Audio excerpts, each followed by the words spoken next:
Hello and welcome to my channel. In this video, I'm going to be discussing the ROS service and the ROS action.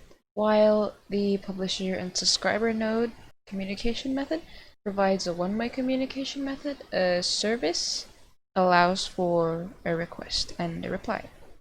So a ROS node would provide a service that's called the service server, whilst a service client calls the service and waits for a reply.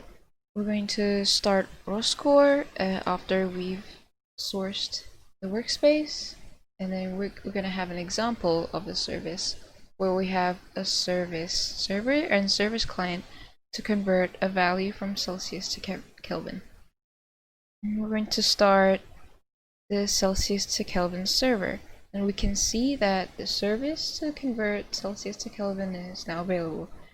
We're going to start the client that calls the service server, and here I've sort of programmed in a delay in place to show that the service client actually has to wait until the server has responded. Once the service server is done, the service client writes out conversion is successful.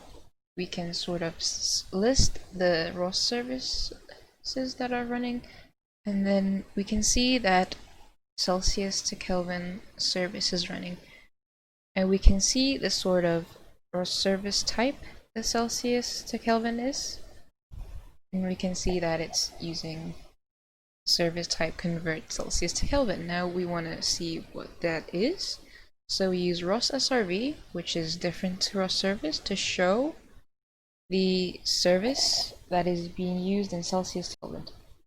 Now we're going to talk about actions. Actions are another form of two-way communication as opposed to the ROS publisher or subscriber. They consist of a goal which the client sends and the server gives feedback and eventually the result. We're going to demonstrate this with a ROS action that takes sort of steps. So we can implement this sort of in real life as an action client.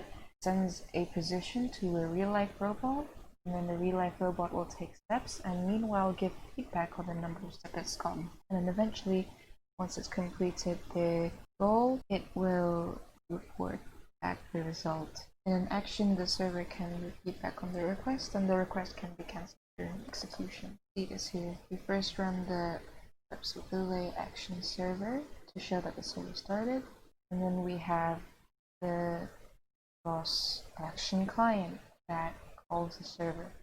We send the goal to the action server, which is take 5 steps with 1 second delay within each step.